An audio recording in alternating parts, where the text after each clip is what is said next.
Hello, hello, hello, and welcome to the Mystic Nerd Squad podcast. I'm your host, Kelly Meyerson.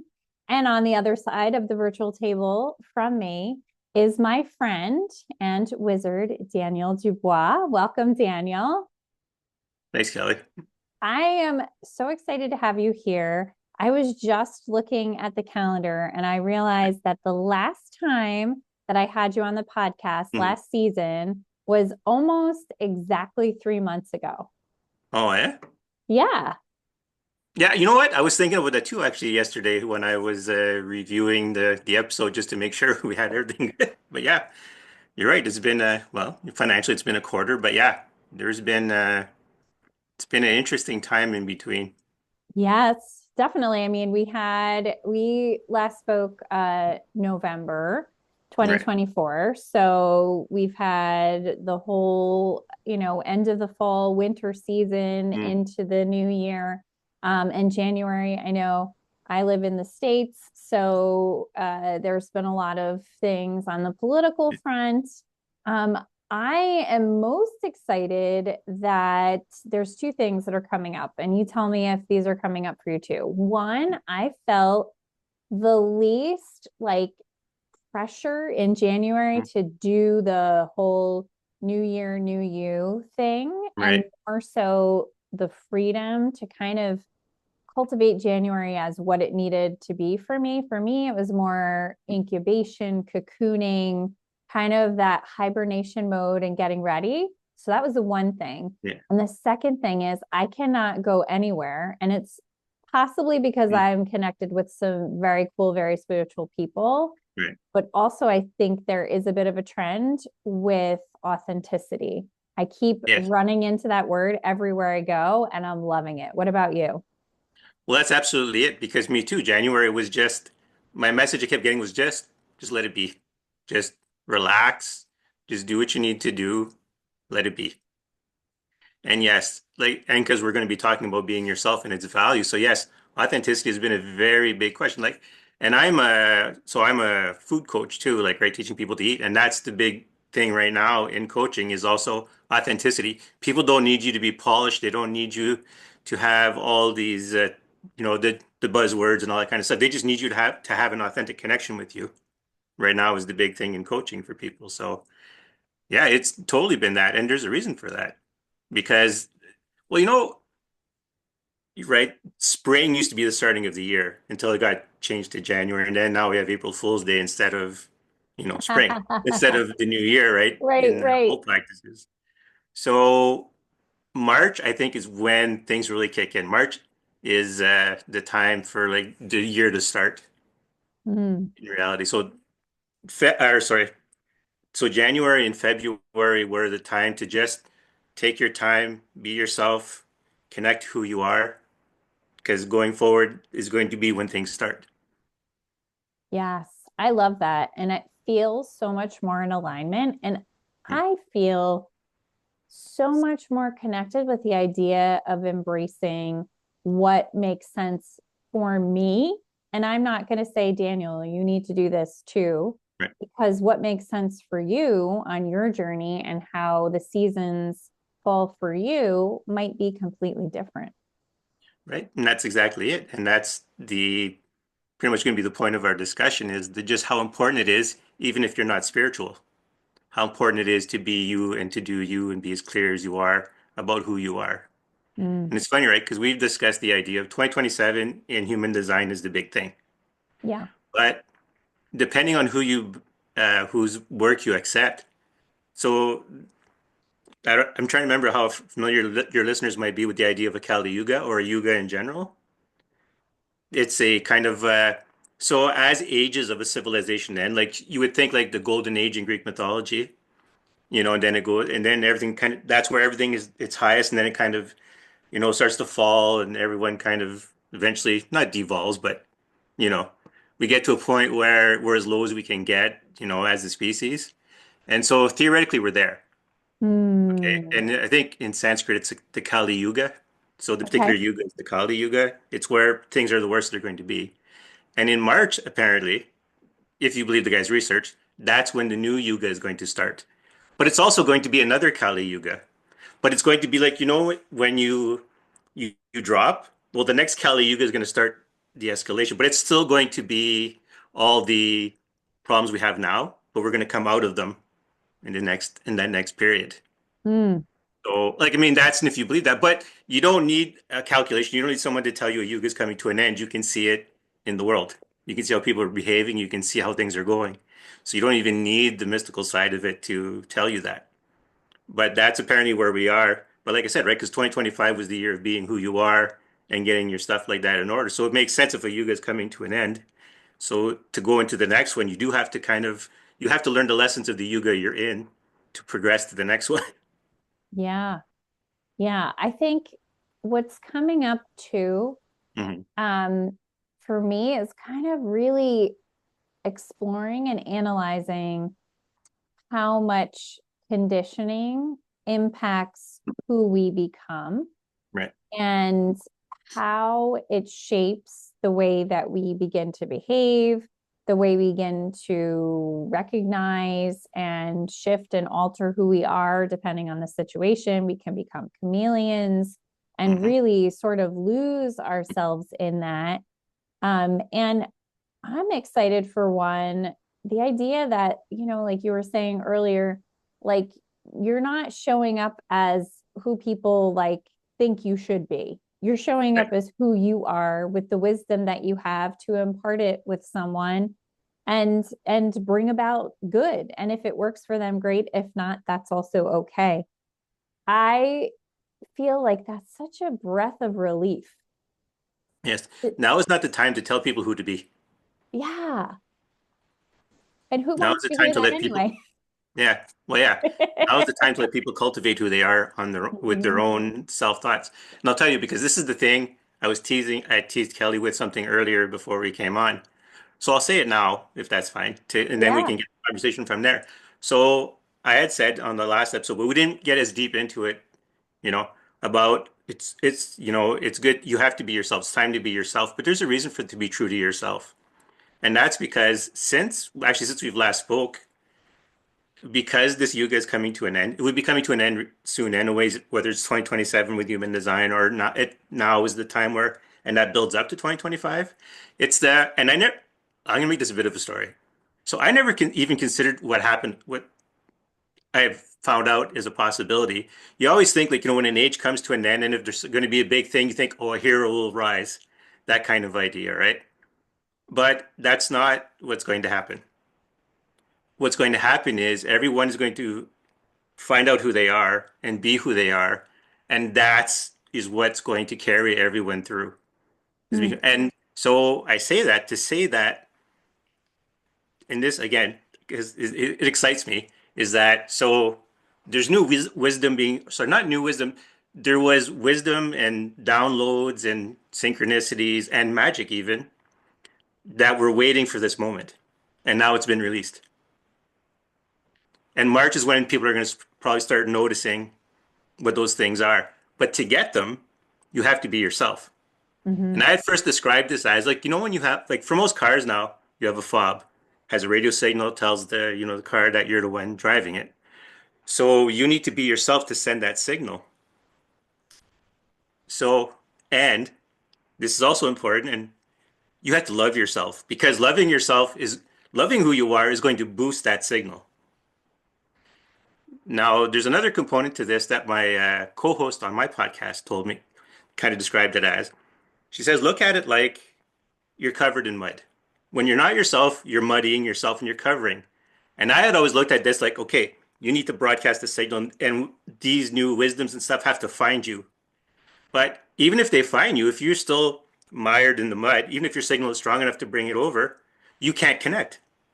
hmm Like it can't connect to you because you have too many things in the way. So not only are you broadcasting your signal, not only are you, telling all the wisdom that's meant for you where to go, but you have to be prepared to receive it. mm And you can only do hmm that by loving yourself. If you can hmm recognize yourself in who you are, but if you don't love that, you're still not going to allow this wisdom, these synchronicities, this magic and all that stuff to come to you if you don't love who you are. Because I mean, you could argue the idea, well, it's a waste of time. Why would it show up to you if you don't love yourself? You're not going to do with it. So it would be a waste of resources. But you need these resources. So it behooves you to start loving yourself and who you are so that you can Mm, connect with these things. That's the mystical side of it. The practical side of it is, as I've told people before, is that your body needs you to be true to who you are so it knows how to spend its resources. Because it'll hold mm, back resources, right? And I mean, things like your health can go bad. You stop noticing things. You even knock out your own opportunities because you're not making yourself present for it. Never mind the magical side of it, just the practical side of it is you're not being yourself, so you're not allowing people to communicate with you or yeah, seeing who you are. that's But so that's true. It's so true. And I think that's such a beautiful way to explain it to people. I love the idea of the key fob, the mud. I've also heard it described as like tuning on a radio. And right. one of my favorite human design podcasts, Emma Dunwoody, the Human Design Mhm. Podcast, she talked about in a recent episode I listened to, it was your original frequency. And that, Yeah. like, over time, like you've twisted the dial. Those of us who are old enough to remember, like, a radio Yeah. that you had to turn the Mhm. dial. Like if you got off of the frequency, like all of a sudden it's been the knobs have been turned too much and it's like distorted and you can't hear it. It's like going back to that original frequency, so that that alignment happens and you're feeling the alignment, and it becomes so much more easy to operate off of your original frequency. um, Easy in the sense that so many of us have been on the journey that's taken us off course so Right. much that we're sort of finding that equilibrium again, finding ourselves again. I think that piece of things, that, self love, is such a huge piece. And for some, maybe one of the more challenging pieces, but it doesn't require, like you said, it doesn't require you to understand a whole lot spiritually and mystically, but like to sit with what would it mean for me to actually love myself, Right. right? It's even funny because it's now a big component of my coaching practice where I tell people like, if you want to like, because people have things that get in their way, and especially with eating, right? There's things you're so attached to, and you'll kind of even eat it to the point of punishing yourself because you crave that thing, and you'll eat more than you need and start to feel bad even while you're eating it. But you'll do it, you'll punish yourself, and there's kind of a lack of self-love in that because you're punishing yourself. And even like, so I could show my clients that idea. I started doing it, and I'll tell you, like, I've gone back into like, so I coach Wild Fit, and there's a component called Deep Spring, so that you can do a metabolic readjustment. And I'm doing it right now. I'm in week 3 of it, and I have no cravings.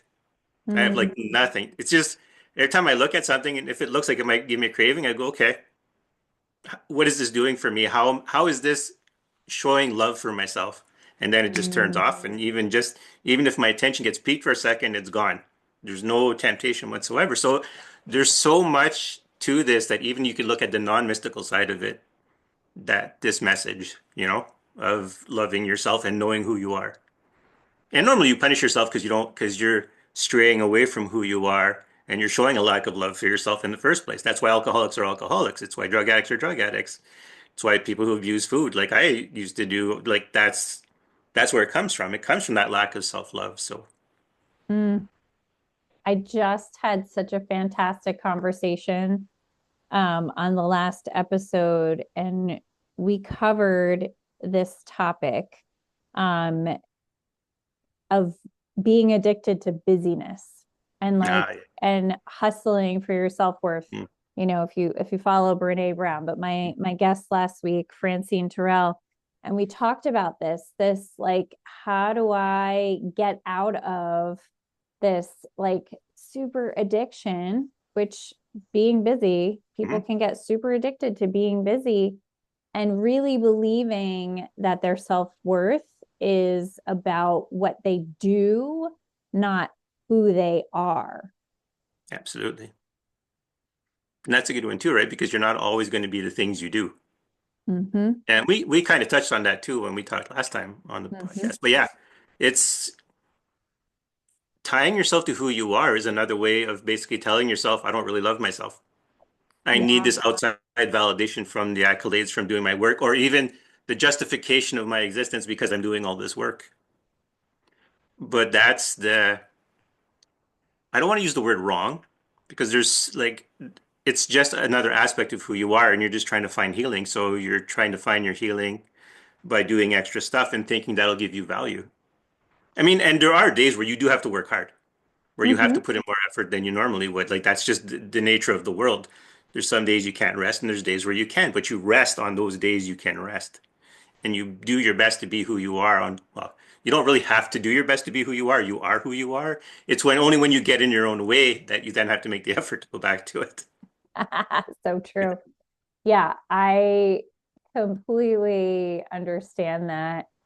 And it really does wrap into your health and well-being because when you're in that hustle mode for your worthiness, then taking rest feels like something you have to either earn or you just don't have time for it.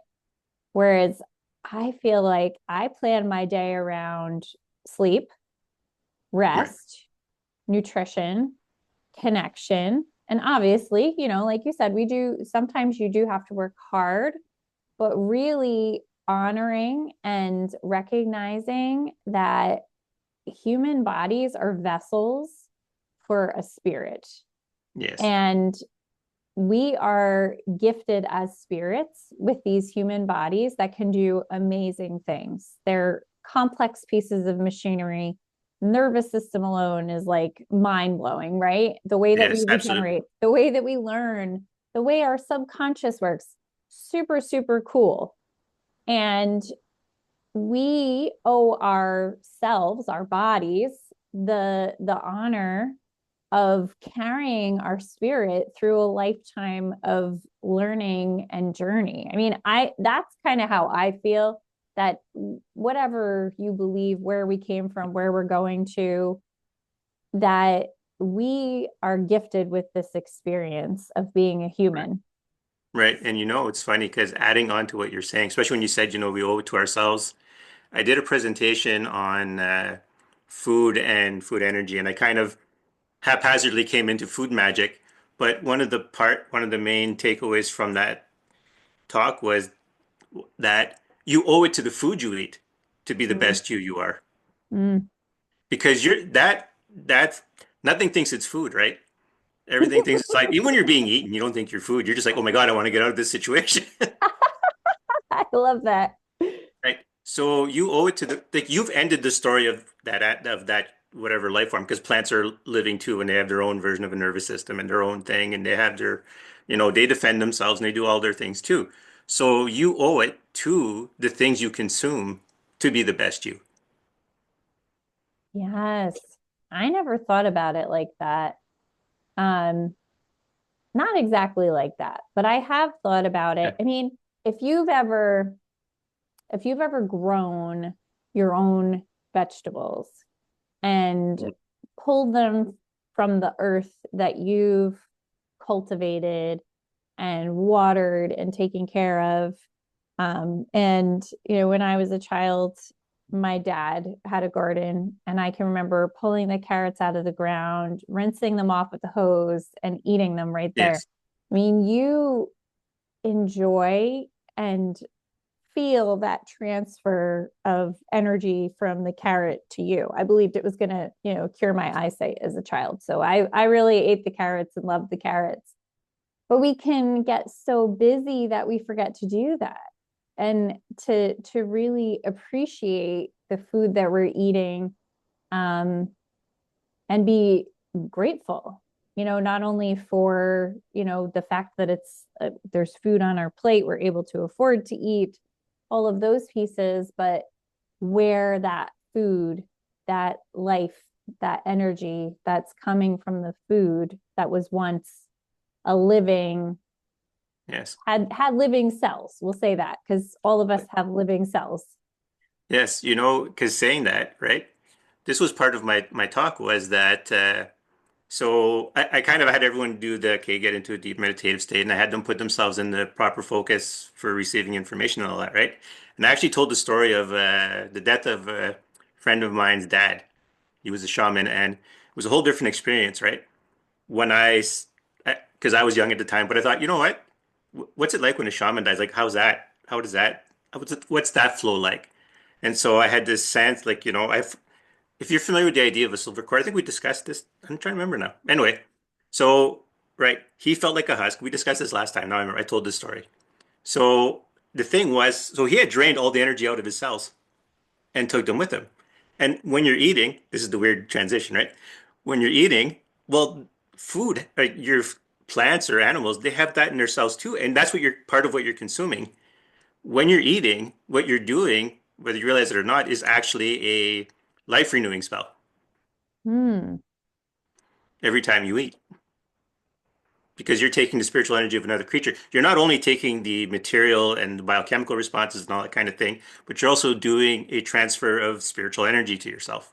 Hmm. So, one, when you aren't like, this is the funny part, right? You can be haunted by your food. It's hard nowadays because your food has been through a long process, and like if you eat meat, it's been cut up and it's sent into different places. So, wherever the spirit of that animal decides to focus, you know, whatever. But like you should honor your food that you're eating because it helps at least the spirit that passed so that you can continue living to at least be fine with their existence. Because we have an instinct of, okay, I messed up and I died. Like, I messed up, but that's the way things are. And then we're kind of okay with it. We kind of have peace with that. It's only when it's really, really bad or really, really something really awkward or distasteful happens that we kind of start to feel bad about it. So even if you're eating something, right?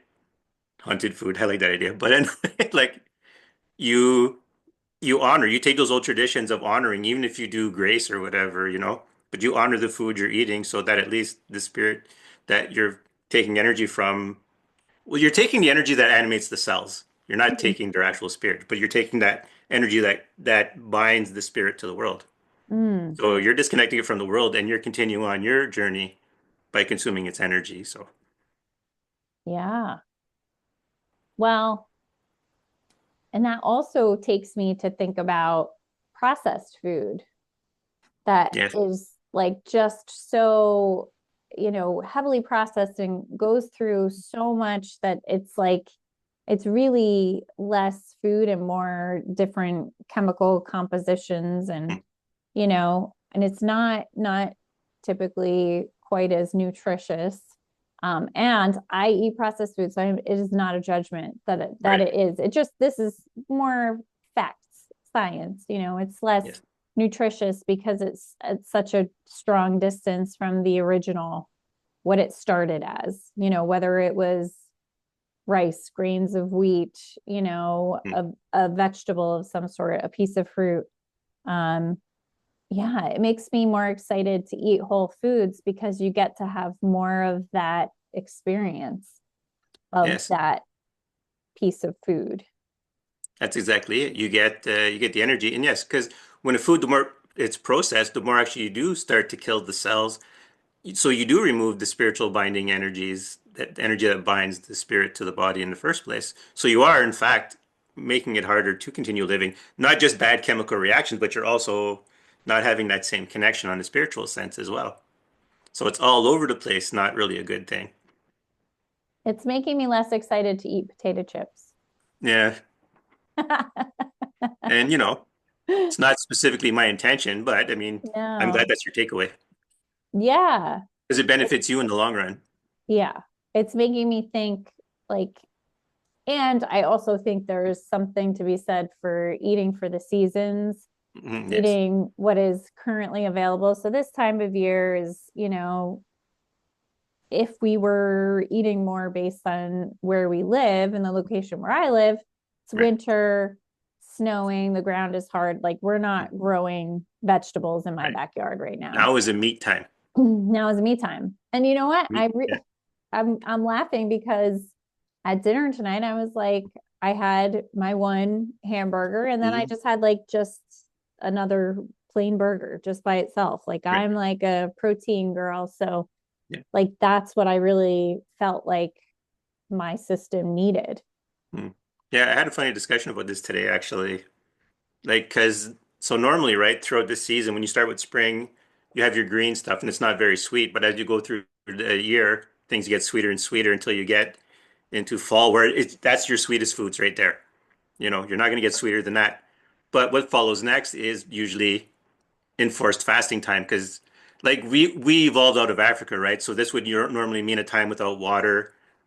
So you would have no water and you might not have vegetables and stuff like that to eat.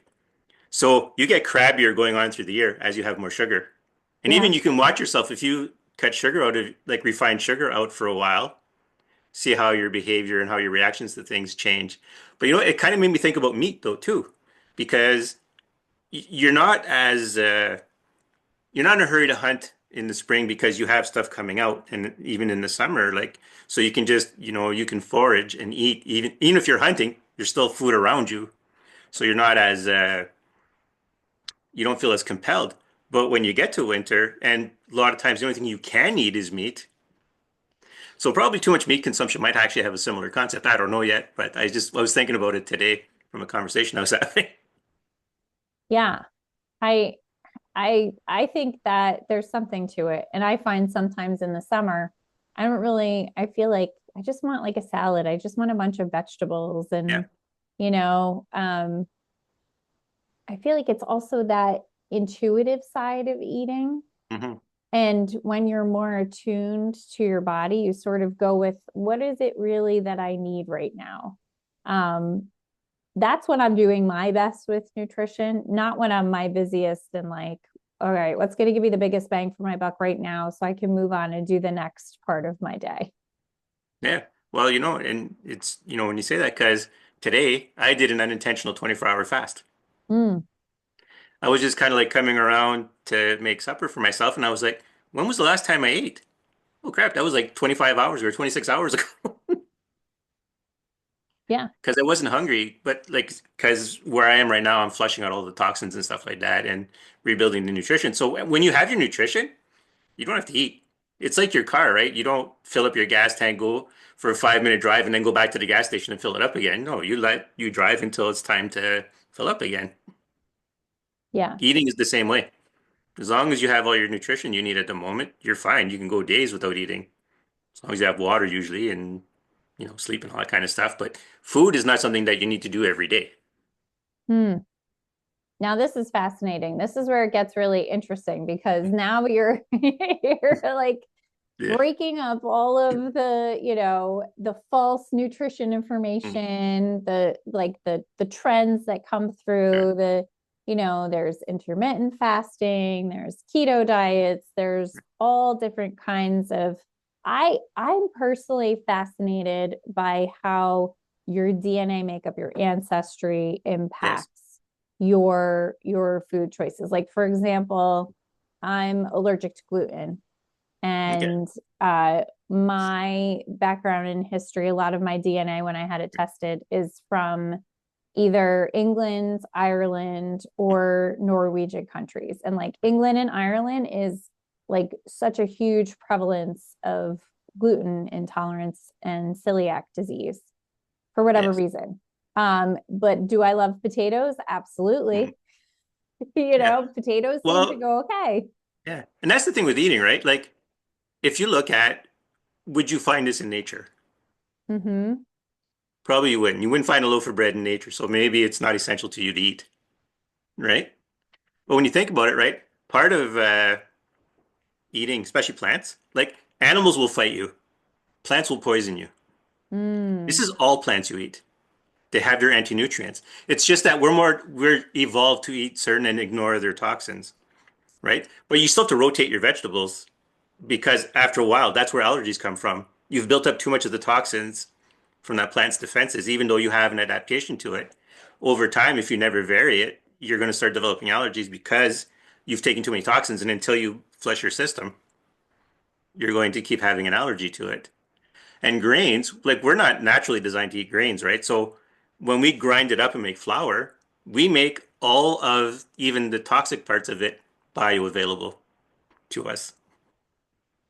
Yeah. Okay. So This you is have to making a watch lot your of sense. grains. Yeah. And you know what? it the most natural thing in the world is if you need calories, eat what you want.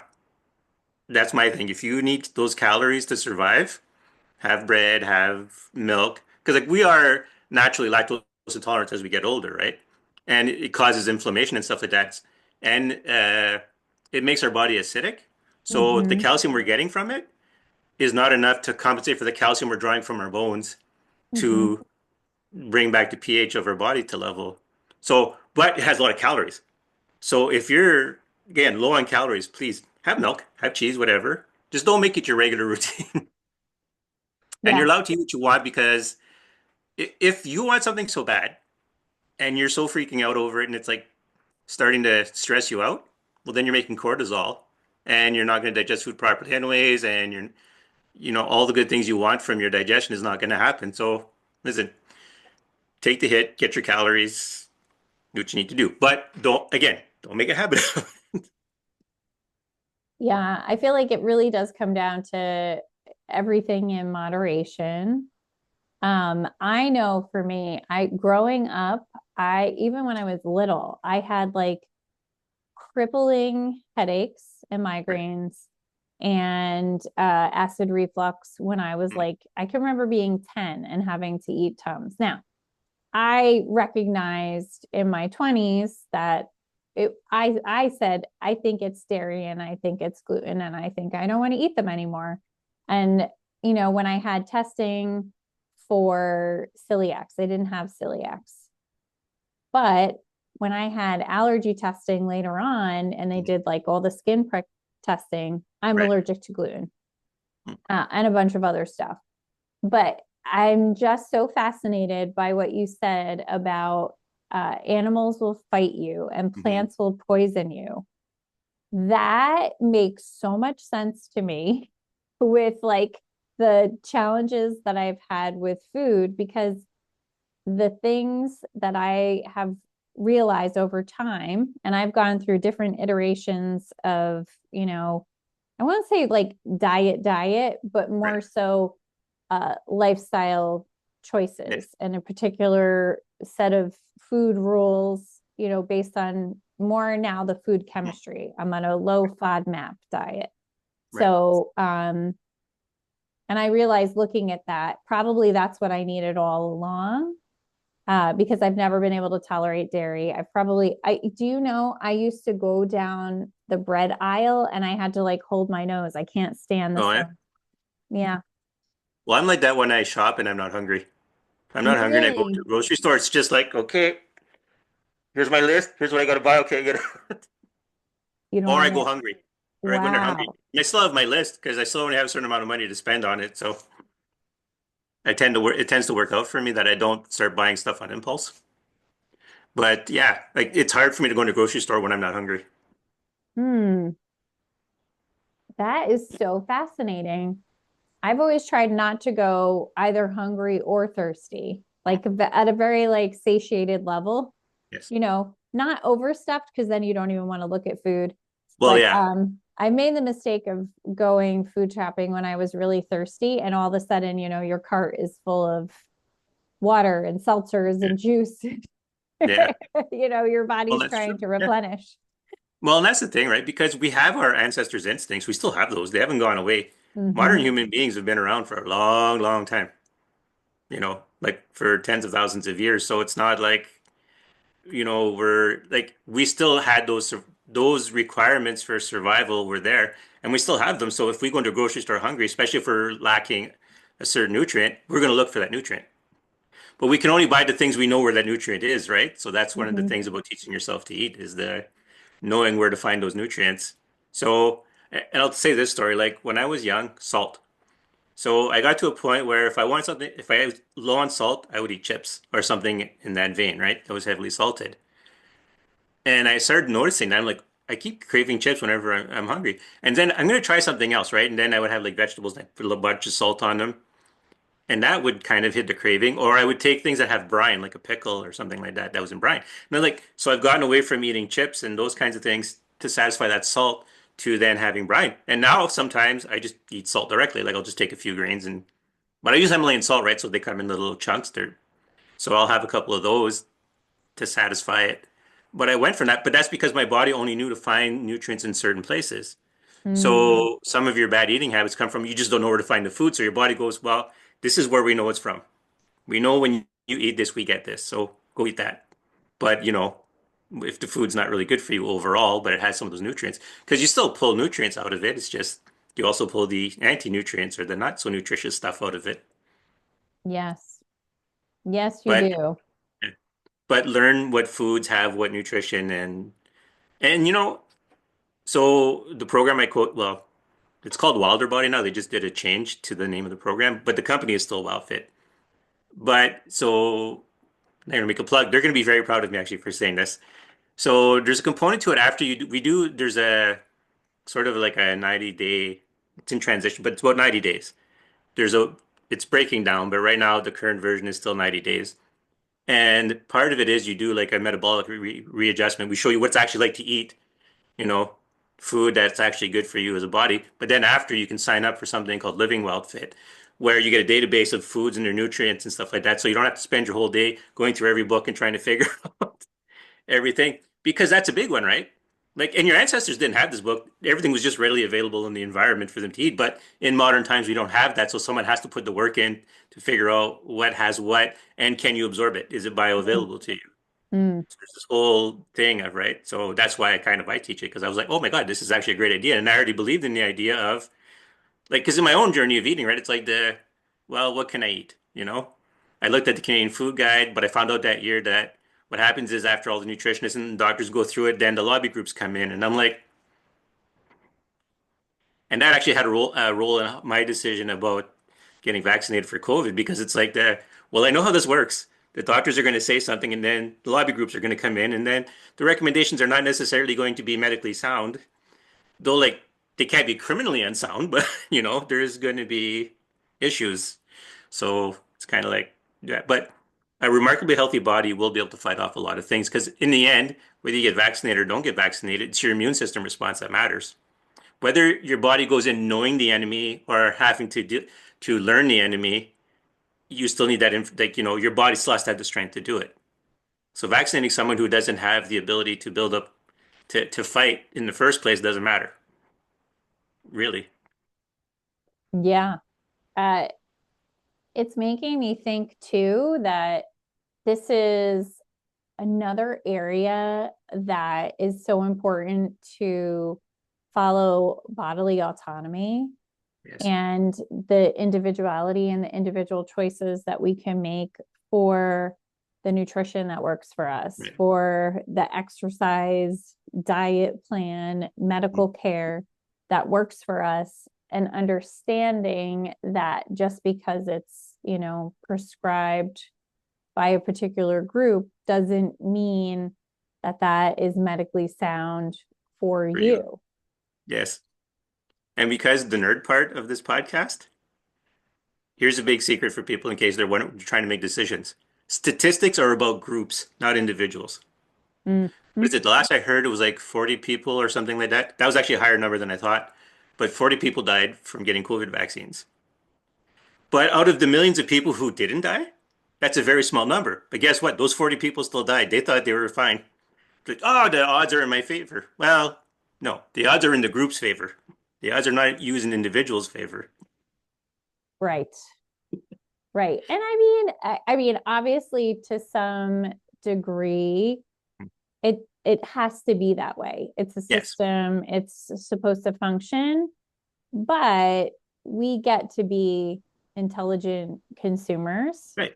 of everything, food, medicine, news, media, Mhm. all of those things, what we put in our bodies and our heads, we get to be intelligent and have discernment about. Yeah, right. Because, and you don't know, right? Like, no product is tested on you.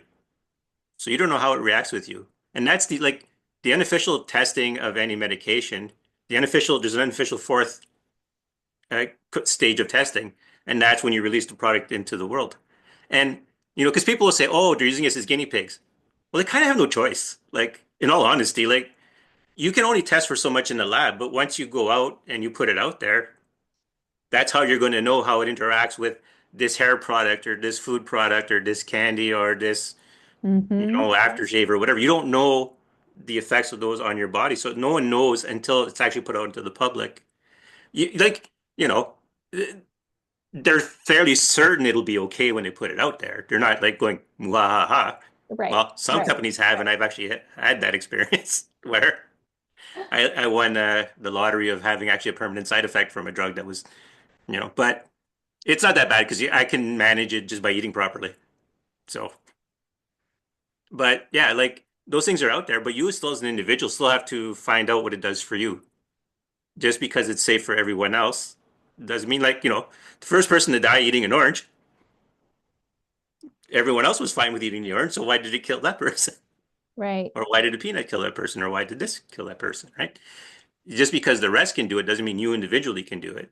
Or even, exercise wise, like I have a club foot. I mean, I've had surgery to straighten it out. I'm not saying correct it because it didn't correct it. Like I still have the issues like muscular entropy and stuff that come with it and tightness of tendons and stuff. But when I work out, I have to adjust exercises for it. So I have to figure that out on my own what to do. So like there's everything is set out for what the general public can do. And then you on your own as an individual have to figure out how does that work for you. Yeah. I So think love yourself so that you so. have the Love patience yourself. to do it. Yeah. So love yourself. I love that. I think that's so valuable for people because there's so much desire, I think, among people to do better, to get better, to grow, to learn. And you can fall into that trap of, I think you even said it in such a way like, do exactly this way. This is the way you do it. This is the way it works, as if it's universal. Right. Um, I tend to find the things that are more like, let's take a little bit longer to figure out for you individually Right. what works best.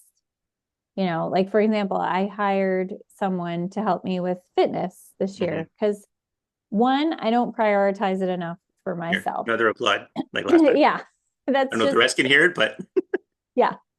I mean, that has been a challenge for me forever. I'm always very busy, but like finding the time to actually do real exercise that's not just stress on my heart. right. So but it's a challenge for me for a number of different reasons physically. And I want to be able to do the right things to keep my body strong, to get stronger, to move better, to be able to grow into, my 50s, 60s, 70s, 80s and be mobile and functioning as best I can. Um, and I was able to hire someone who could say, okay, tell me what your goals are. What do you Mm. want to do? Like, what works for you? What do you enjoy? What doesn't work for you? And she's customizing workouts for me based on me, not me putting on, an exercise tape and doing what they tell me to do or joining a class in a gym. But she's saying, this is what's going to work for you. These are the things that are going to help your body. And Right. I feel so much better doing it because I'm not pushing myself past the limits that I think I can. And I know that I think it's, partially how my body handles stress, but partially because an A type blood type. Mm. This is where we get really geeking out on things. But Right. A type blood types can experience high levels of cortisol, like normally, Mm. and exercise, if you push too hard, can just create more cortisol, which, like you mentioned before, only helps you retain fat and not Right. burn. Hmm. So, And I was going to say, part of exercising is that so any success you want to have, your subconscious mind has to trust you. mm-hmm, And I kind of learned this a little bit. I was working out, but I didn't use a spotter. So I didn't want to use more weights than I could handle if a situation came up. So I decided to be more methodical in my exercise. So I would focus on my movements. I would make sure I knew which muscles were firing and stuff to try to be as onto it as I could. And so I wasn't lifting like really large weights, not for me anyways, like but I was having a regular routine and my body knew the exercises. And what I found out is when I kind of went out into the real world thinking, well, I'm not really doing anything. It's not like I'm benching 300 or anything like that. Like, you know, but when I would out, then I would do like, because I did roofing for a little bit. Well, I would carry three bundles up my shoulder going up. A bundle weighs from 50 to 75 pounds. And I would routinely go up and down the ladder with that. So I'm carrying anywhere from 150 to over 200 pounds with me up the ladder. And I didn't think, because I wasn't working out to lift those kinds of weights. My body trusted me. It understood what it could do because I showed it what it could do, and I made sure everything was mapped properly in the brain. So my brain gave me the resources to do it. That's why knowing yourself and really understanding your connection between your conscious mind and your subconscious mind, because your subconscious mind is your resource manager. It won't let you do things it think you can't do, which is why, like, if you don't exercise for a while, your body goes, well, we probably don't want to do this. We're not prioritizing it. And then you start doing it again. It's like, well, can we do this? And that's why you get like you might be short of breath faster than normal because your body's over exaggerating its behavior. That's why you get your second wind because your body's like, can we do this? Can we do this? Can we do this? And then after you're doing it for a bit, it goes, oh, we can. And then so it gets rid of that tension and does all that stuff. And then it starts giving you the resources and goes, okay, keep going. We're good. We now remember we can do this and we're fine. I think that's so good to know. That's super helpful because, I think in the moment you can kind of misinterpret that as like stress and like, oh my God, my body's not okay. Right.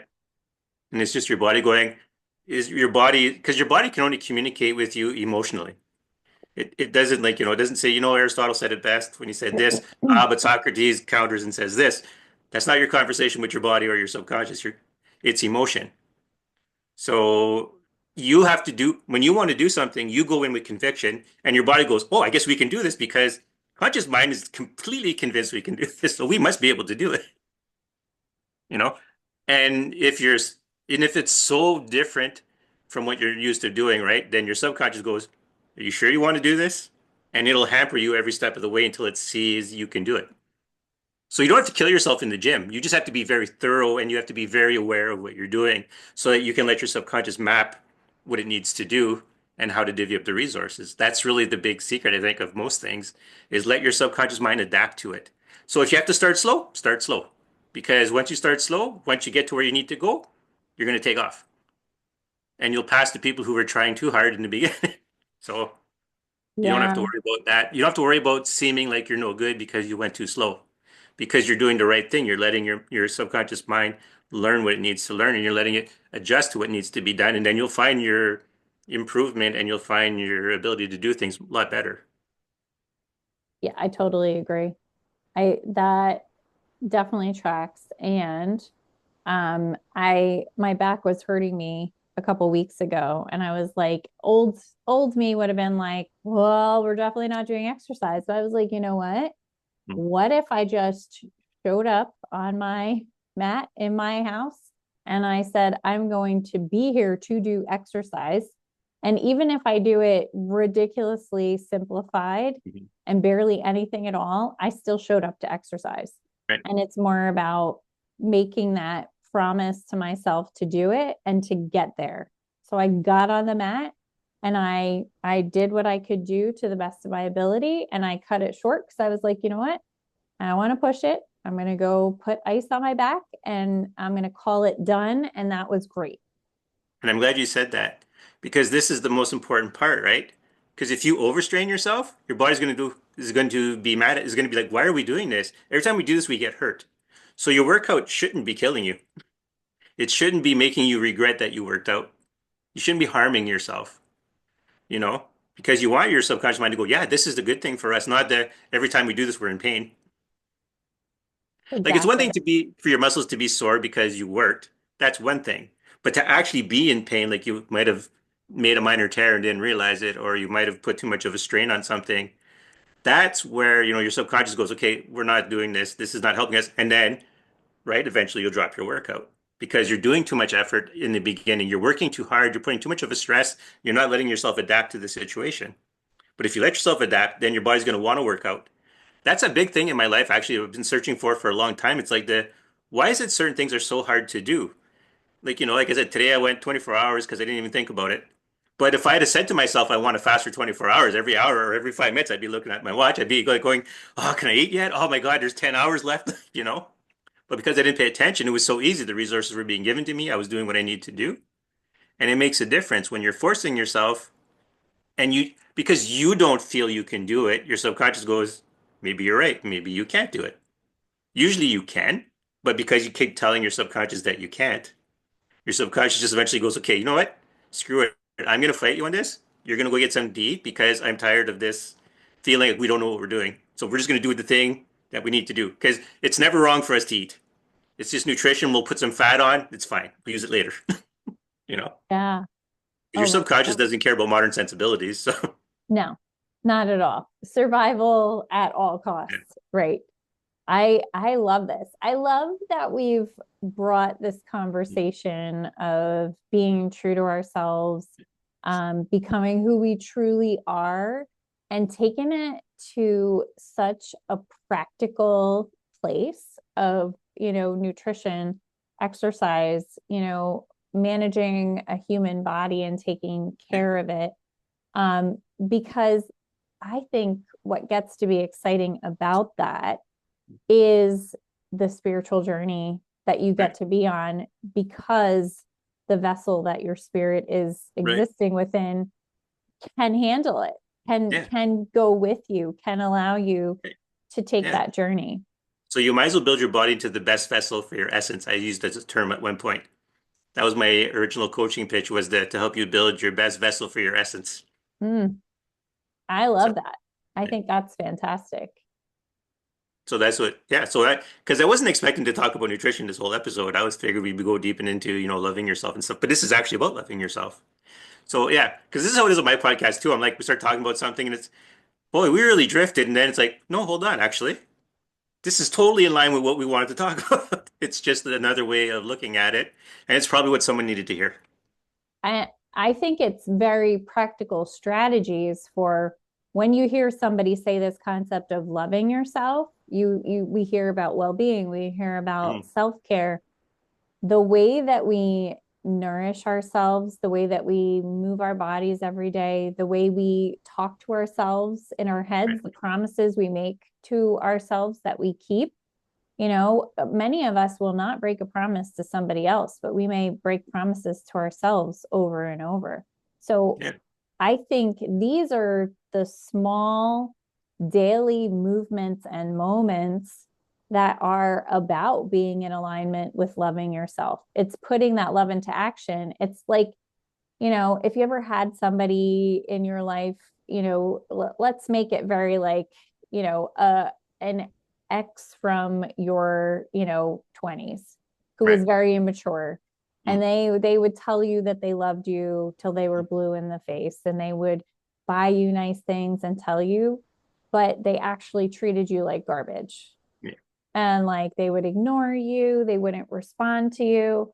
We don't want to treat ourselves like that. We don't want to be like, I love you, and then be like, and also here's some potato chips, Yeah. or we're not gonna keep up with that workout that actually is really good for your cardiovascular system, or I love you, but Yeah. I'm gonna go through all of the things that you did wrong today, and I'm gonna play them over and over and Right. over on a loop. Yeah. you know? Because like I said, it makes a wild difference, right? Because Mhm.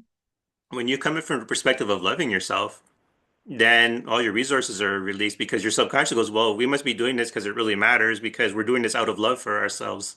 So you know what? Yes, release those resources. Don't get in the way of achieving the goal because you're loving yourself, and by virtue of loving yourself, you're going to be true to yourself. And that's what your subconscious is looking for. Is this true to what we need to do? Because your subconscious, right, also has a, I like using it this way, right?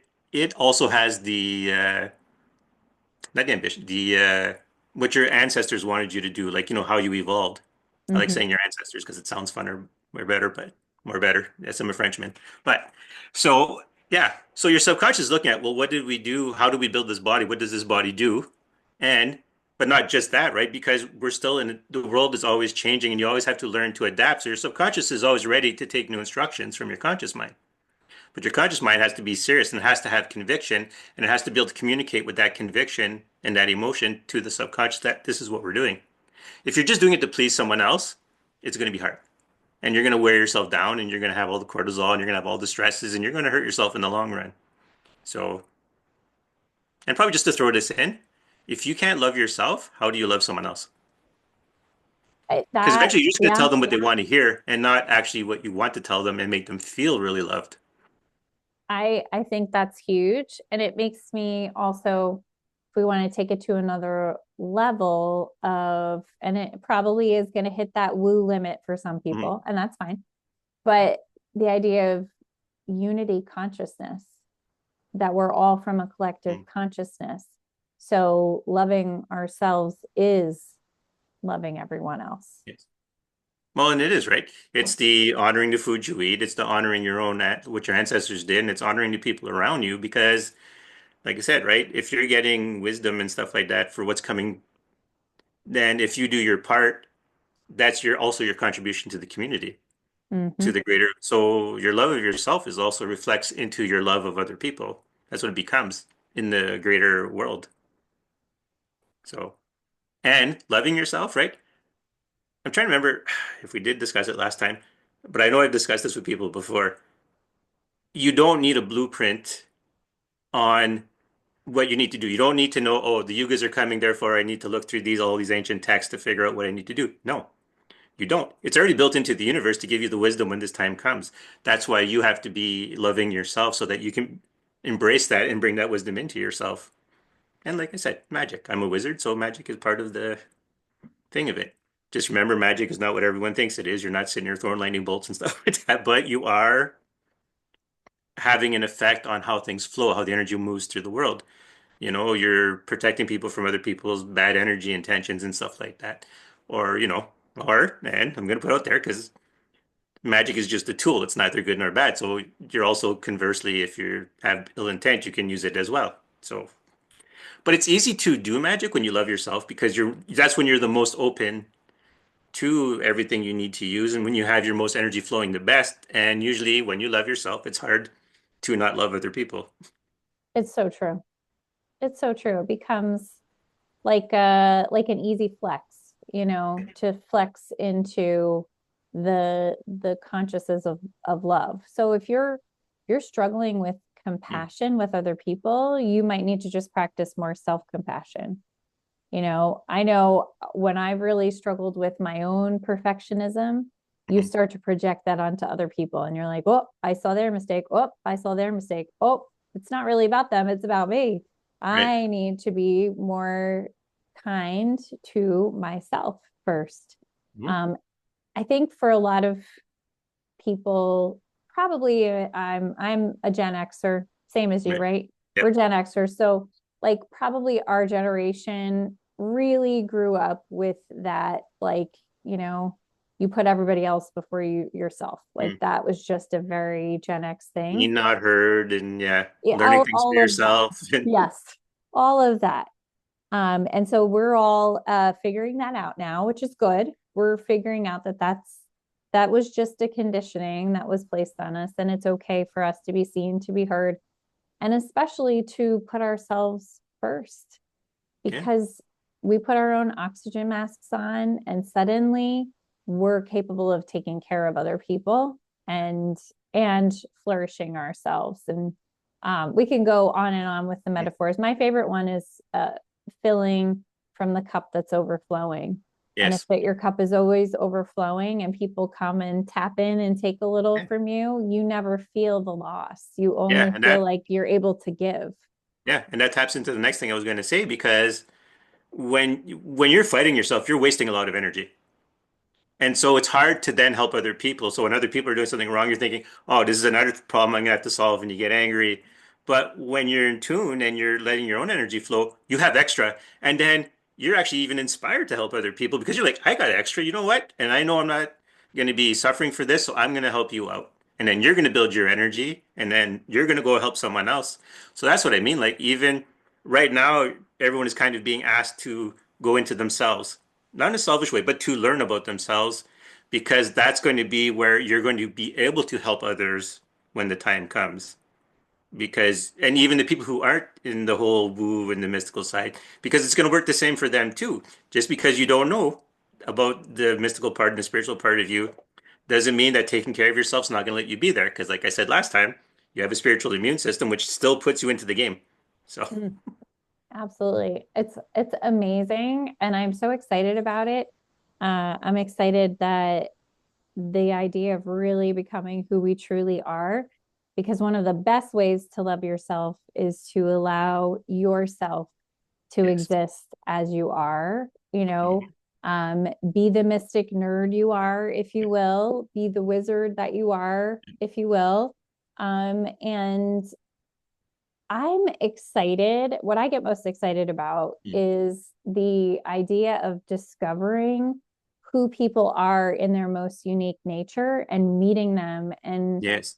um and I'm thinking like new people you haven't met, but like people that you know who suddenly feel safe to be their own selves and exist in that way. And you see Yeah. it happening. I tend to find a lot of very cool, positive people on social media when I happen to go on. And uh, you're finding people who are so comfortable in their own skin.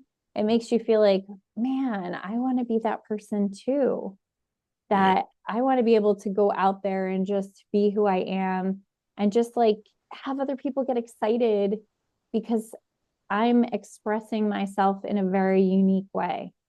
Yeah.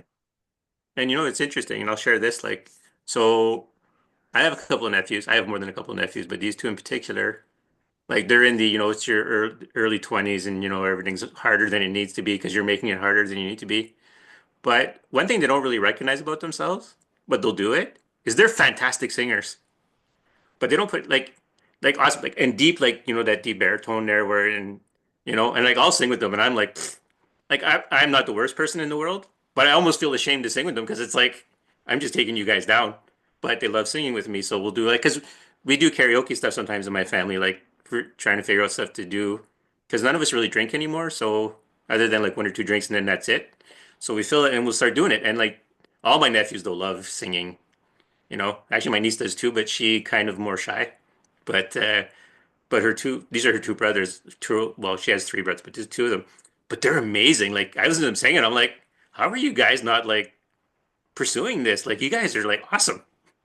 But then they're always like, oh no. It's like, no, no, you guys are amazing at this. Like it's beautiful. It's like I watch them like, oh my God, like I wish I could sing like you guys. I Try to keep know. up, but yeah, I love that. And I yeah. think that's such a nice gift to give people too, the true like honoring, seeing them for who they are and Mhm. honoring their unique nature and what they have to offer the world. Um, in the sense of like your own existing in your genius. And that doesn't mean like genius, like Einstein genius, but like the But thing that you do so naturally with so much But that's gift the and right word. artistry. Yeah, genius is the right word for that. It is because a genius doesn't mean you have a 600 IQ. It means you're really good at what you're doing. Even though we've kind of popularly kind of relegated it to, oh, you have a high IQ.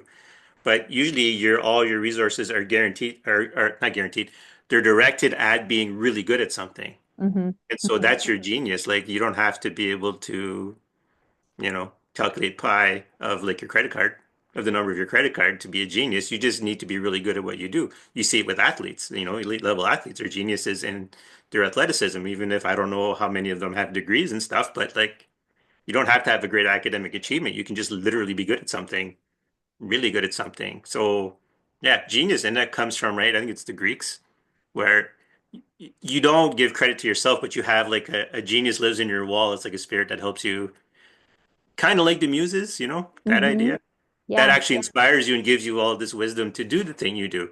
And there's enough stories about that, and when you're tuned to it, you do actually see when spirits are communicating with you. But you know, so that idea is like when you're really good at something, it's because you have a genius, which is literally a spirit that tells you how to do this thing very well. Hmm. I love that. Maybe it's just you. It's your higher self Yeah. Well, and that's the thing, telling right? you. Because I always say like this, right? Like when you look in popular culture, there's always like these ideas of the chosen one. But the chosen one goes to this moment of, well, this isn't me. It's like, no, this is exactly you. That's why you're the chosen one, because this is exactly who you are. And that's usually Mm-hmm. something they figure out usually by the end of the story, but there's always that big thing. And then when you see people talk about popular culture, they always have this bad idea of the chosen one character, that not stereotype, that archetype. It's like, well, no, the chosen one is literally designed for this.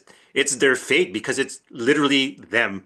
It's not Mm-hmm. like some choice everyone else made for them. It's literally who they are. And this is just a natural outcropping of, or the natural conclusion to who they are to do those things. Okay, so play along with me, All and right. I will answer the same question. So, what do you know is your genius in this lifetime? Mine is listening to people Mm, and like getting to who they are. And because I've always done it. It's always been my instinct. I used to think it was art because I made these symbols as well, but these are totally fabricated by me to help with meditation and stuff like that. Kind of the magic system I made up for teaching people to help them get into doing magic. But I've always, and I never realized it at first, but I always listen, and I got to the point where I can listen to people's breathing and find out, oh, I can tell by your breathing you're feeling this way. I can tell by the breathing you have this health issue. If I know about the health issue, right? Not if I'm not a doctor, but if I know about it and I know how it affects your breathing, then I can usually pick those things out. But emotions and stuff like that through listening. And I would even tell people on the phone what position they were sitting in or where they were in the house and stuff like that for a while. And they're like, "Oh my God," I'm like, and I would jokingly say, "I'm watching you," but it's no, I was just listening to them. But I use it because to try to understand the person and then giving them more insights because there's things they're not paying attention to because I'm hearing it in their breathing. I'm hearing where their diaphragm is. I'm hearing if they're having nervousness or they're constricting their diaphragm or, stuff like that. And so I used it to then understand people and if they have pain or if they're not in pain. And and then I usually end up getting the line of, "Oh, you know me better than your best friend." I'm like, "It's Tuesday. That's a Tuesday for me to know you better than your best friend." Because I listen. as you listen. Yeah, Yeah. I love that. I really have come to realize that my gift is being able to see people as they are, like through to their core, who they are, what they're about, and genuinely see their sparkle and see what makes them shine. And it makes it super fun to do a podcast and to talk to people because I'm legitimately lit up and excited to talk to the people that I have on the podcast. But it's great. I work with kids and being able to see kids and find the thing that really makes them sparkle, the thing they love. Even if they can't tell me, they can't use their words to tell me, I can figure it out and I can really find them in there, and really feel like I can make a connection with them. Yeah. And they're not filtered yet as much. So you get to see their genius, you know, raw without the filters yet on it, without the years of being beaten down and the years of trying to hide who they are. Some kids it starts early, but not all kids. A lot of kids they still don't have that. They don't have that capacity yet to put up the walls and stuff like that. So it's awesome to see at that age too. Yeah, Like, when people ask me, "Oh, I'm having a problem with my kid. What do you think I should do?" I'm like, listen to your kid first of all. Like, pay attention to what they're doing because they're going to tell you what they like. They're going to tell you, what they need. You just have to take your own you take out your own hate or your dislike of your childhood, put that aside, and just mm-hmm. look at your child's childhood and see what they want. Because they'll tell it to you, it's raw, it's right there. They're not filtered. You'll know everything they need by paying attention to them. You might have to look a little bit deeper because sometimes you don't understand what they're talking about and they don't know how to express in words yet.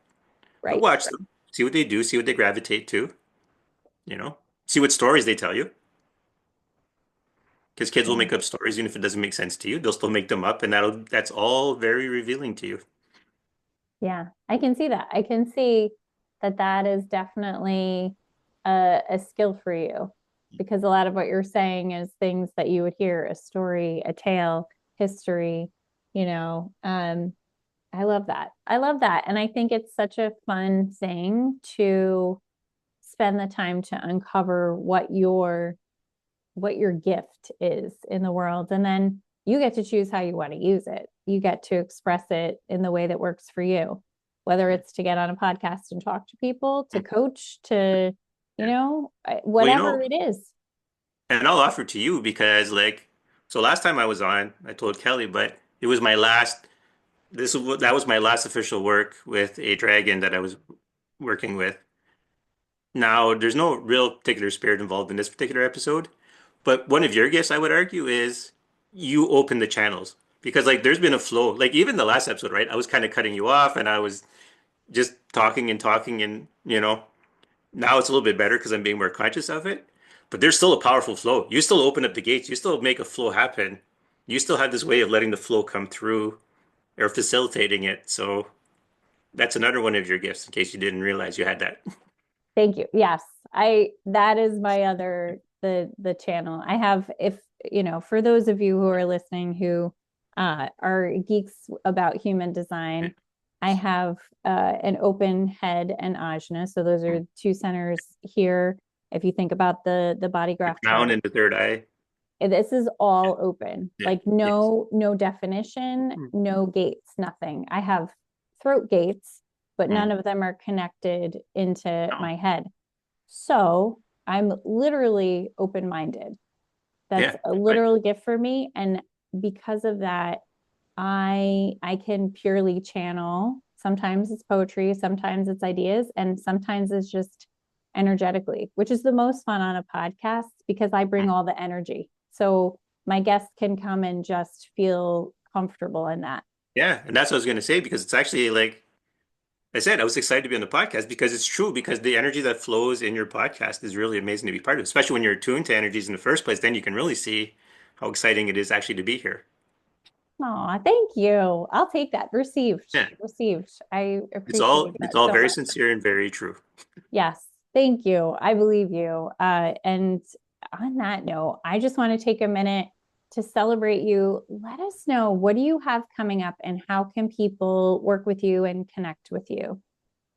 All right. So the best, most obvious one is so the email for the podcast, think like a wizard at gmail.com.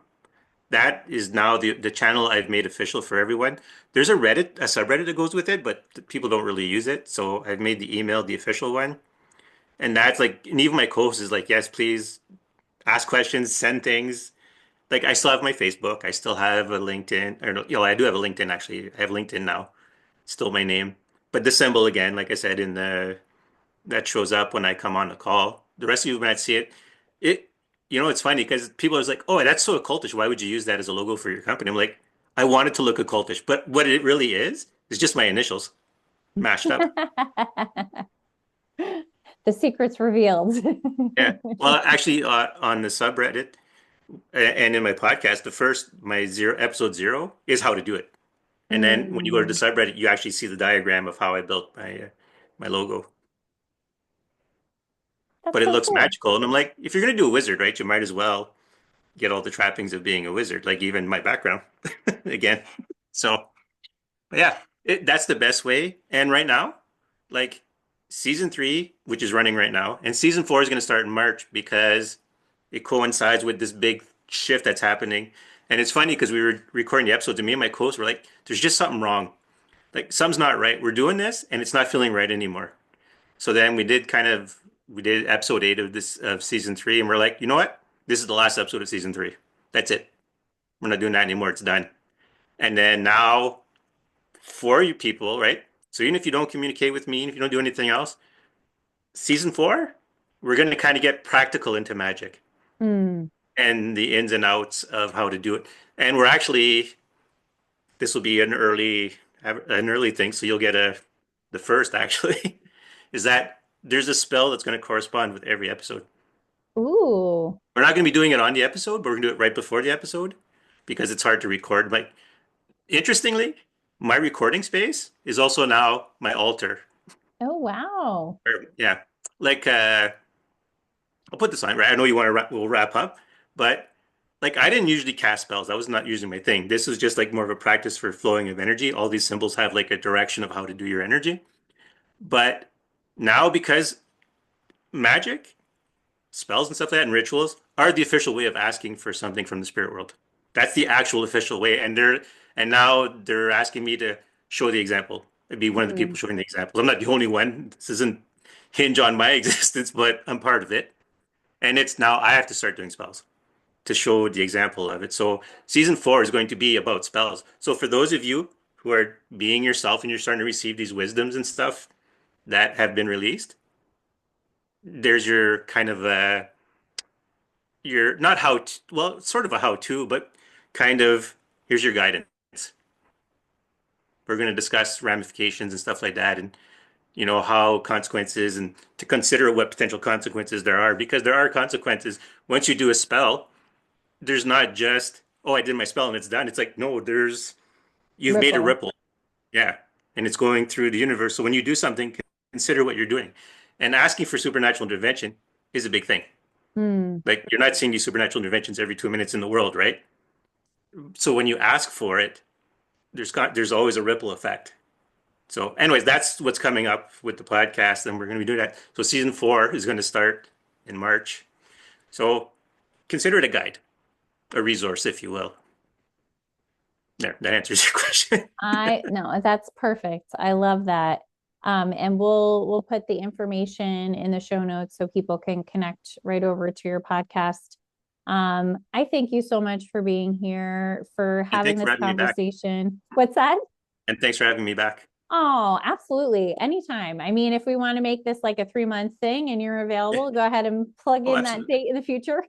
Yeah, We'll just plan absolutely. on it. But You know, it's a good idea, actually. Considering what's happening, it's always good for voices to like some kind of guidance or some kind of at mm, least an example you can look. Not to aggrandize myself, but I mean, like, it's part of my job as a wizard, so we could do something like that. We'll work it out anyways. We'll we'll figure work something it out. out. I mean, I think I really I enjoy having these conversations with you and your perspective. And I really love how we took some very, out there thoughts and ideas and really made them very practical for people. And it sounds like that's in alignment with what you have coming up Yes. with season 4. Mm. Think like a wizard. And again, if you're driving and you're listening to this, if you want to reach out, think like a wizard at gmail.com.